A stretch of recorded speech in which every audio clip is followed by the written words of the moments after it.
Salut à tous, c'est Brix. Alors, nouveau tuto aujourd'hui, et plutôt en fait la suite du tuto précédent qui traitait de la vectorisation d'images sur Illustrator. J'ai l'habitude de vous dire qu'il faut faire les tutos précédents avant de vous lancer dans le nouveau tutoriel. Là, c'est indispensable. On va avoir besoin de ce logo vectorisé pour voir ce qu'on va faire aujourd'hui. Voilà, je vous remettrai le lien pour le faire si c'est pas fait, mais voilà, si vous n'avez pas le fichier Illustrator, vous pourrez rien faire du tout. Ça c'est le petit site sur lequel j'étais la dernière fois pour récupérer les ressources pour faire le logo original Jurassic Park. Ce qu'on va voir aujourd'hui, c'est l'évolution du logo avec le logo de 2009. Voilà, donc vous voyez que c'est le même à part les couleurs qui sont inversées ici, mais qui a surtout des textures appliquées, des biseautages, des éclairages, etc. C'est ça qu'on va voir aujourd'hui. Et donc ce travail de texture, c'est quand même plus facile à faire sur Photoshop.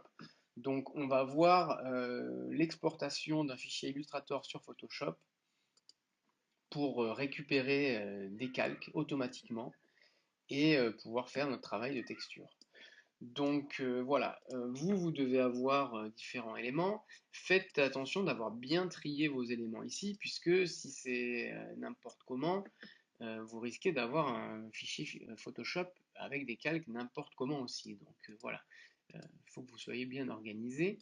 On peut commencer à faire l'inversion de nos deux couleurs ici. Là, je vous avais montré la roue chromatique ici pour facilement inverser deux couleurs. Voilà. Là, le rouge est un peu violent quand même.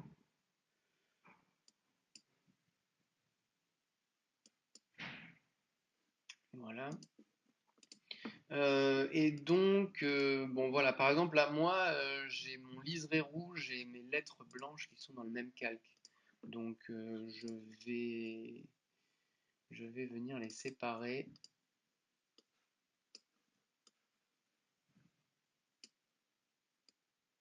Voilà, je vais prendre juste mes lettres rouges, je les groupe et je vais les sortir de ce groupe. Voilà, pour avoir bien séparé mes lettres rouges et mes lettres blanches. Voilà. Bon, bah maintenant si c'est fait, on n'a plus qu'à exporter sous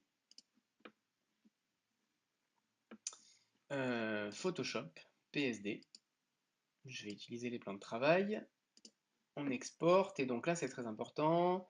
Bon, la résolution, on va mettre le maximum tant qu'à faire, mais voilà, de bien cocher écrire les calques et avec le caractère modifiable au maximum. Si vous avez vraiment beaucoup d'éléments, c'est possible qu'ils ne sortent pas tous les calques. Je ne sais pas exactement comment ça marche, mais d'une manière générale, on arrive quand même à avoir la plupart des éléments qui sont récupérables en calque. Voilà, ça va être très pratique pour la suite du travail. Donc là, on exporte. Et ensuite, on va aller récupérer notre fichier dans Photoshop. Voilà. Alors maintenant, si je vais récupérer mon fichier exporté sur Photoshop. Voilà, je me retrouve avec un groupe qui s'appelle Calque 1 dans lequel j'ai bien tous mes différents éléments qui sont séparés en calque. Voilà, j'ai même un groupe avec un masque d'écrêtage avec mes palmiers, mon dinosaure. Et puis là, ah oui, là j'ai quasiment un calque par palmier, donc j'ai pas besoin de ça, je vais écraser tous les palmiers. J'aurais pas, voilà, ça ira très bien. Alors ouais, j'ai juste un problème ici, mais c'était déjà le cas sur mon fichier Illustrator en fait, donc c'est normal j'ai envie de dire, c'est que mon contour fait partie de mon fond rouge et ça je vais en avoir besoin qu'il soit séparé, donc je peux aller prendre la baguette magique, venir prendre mon contour, hop, je duplique, et puis voilà, je vais avoir mon contour noir qui sera séparé. Donc voilà, qu'est-ce qu'on va avoir besoin de faire? Je vais peut-être pas tout faire devant vous parce que sinon ça va mettre longtemps. Il y a des petits réglages un peu précis à faire, mais on va voir le démarrage et puis les problèmes que vous pourriez avoir. Ensuite, je vous laisserai avancer tout seul. Il y a des biseautages, estampages, des ombres portées et puis des textures. Pas grand-chose d'autre, hein. Donc on va démarrer avec la texture du fond peut-être. Donc voilà, moi j'ai mis sur le côté deux textures métal que je vous posterai pour que vous puissiez vous en servir. Si vous en avez d'autres, ça marchera très bien aussi, hein. Voilà, donc on va commencer par le fond rouge, ça sera très bien. Donc je le mets bien derrière et puis là on va mettre un mode de fusion. Produit. Bon, ça, on l'avait vu, il me semble, hein, pour récupérer facilement des sélections. Je maintiens commande ou contrôle, je clique sur mon calque et j'ai une sélection de la forme qui s'applique. Et puis donc voilà, je viens faire un masque de fusion et puis c'est bon. Donc après, voilà, hein, vous aurez des réglages à faire pour la luminosité. Là, vous voyez que ça a besoin d'être un petit peu monté en luminosité. Donc bon, ça va être long, hein, c'est ça qui va être long, donc je vous laisserai le faire de votre côté. Euh, si je viens maintenant l'appliquer ici,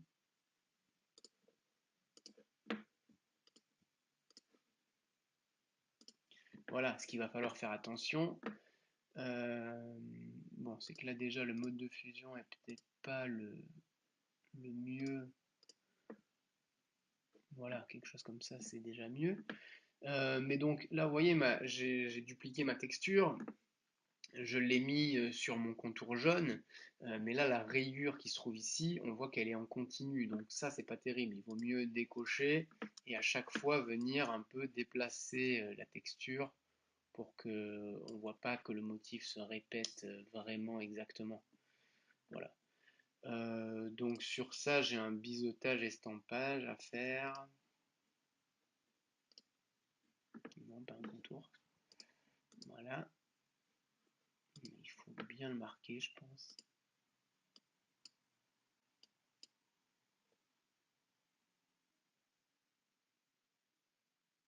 Voilà. Quelque chose comme ça. Et après, oui, voilà, là, donc là, je vais avoir besoin, je peux même écraser du coup l'ensemble de ces deux calques-là.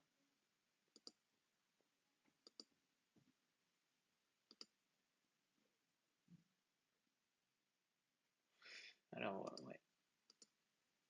Là, voilà.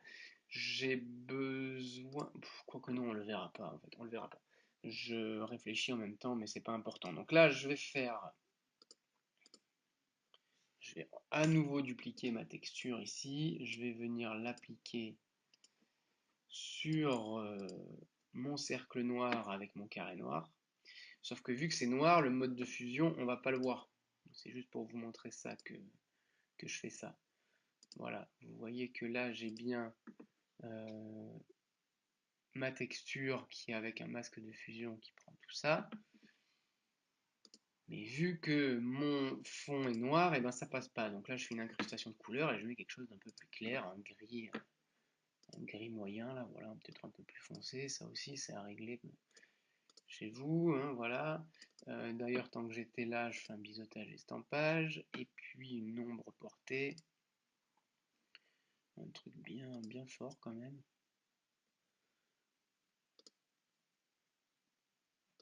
Voilà, ok.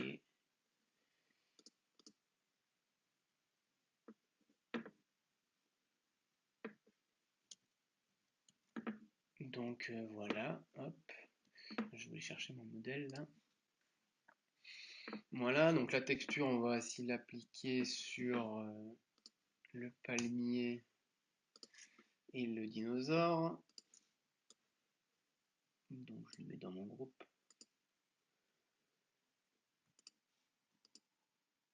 Palmier, dinosaure, clac. Donc comme tout à l'heure, hein, palmier, dinosaure, je peux les grouper même tous ensemble. incrustation de couleurs, biseautage, estampage, donc je peux carrément aller le récupérer là, hein. Si vous maintenez Alt, alors il faut le faire avant, hein, sinon là voilà, sinon je le vole. Là je suis en train, voilà, je l'ai retiré à ce groupe-là. Donc il faut maintenir Alt avant de cliquer, et là ça va dupliquer. Voilà, donc pour la base, je peux faire ça. Là je vois que mon ombre portée, elle est beaucoup trop forte sur ici par exemple.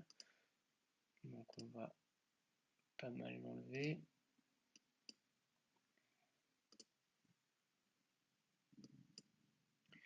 Voilà, donc bon, il n'y a pas grand-chose de compliqué sur ça, hein. Là, on a biseautage, estampage, on a à nouveau une texture, je crois que c'était celle que j'étais allé chercher, ma deuxième texture, voilà, on va la prendre. Celle-là, je l'avais mise sur mes lettres en fait. Hop, mes lettres blanches.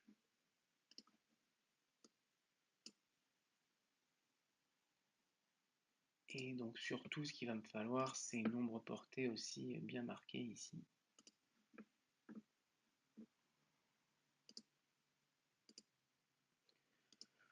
Voilà, et donc après, n'hésitez pas à mettre des petits points de lumière. Par exemple, je pense que par-dessus ça, si on fait un peu de... Bon, elle est vraiment grosse ma broche, hein.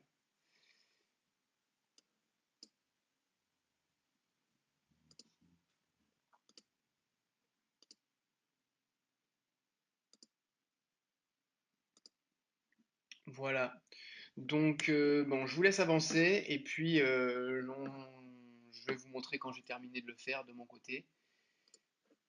Et puis comme ça, je verrai si j'ai eu quelques difficultés supplémentaires. Voilà.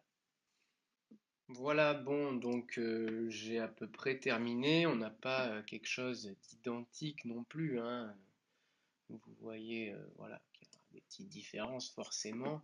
Je pourrais y passer encore du temps, hein. Je me suis retenu, je vous le dis. Vous voyez qu'il y a beaucoup de calques, mais il n'y a rien d'autre que des calques de réglage, des textures, et puis des effets biseautage, estampage, incrustation de couleurs.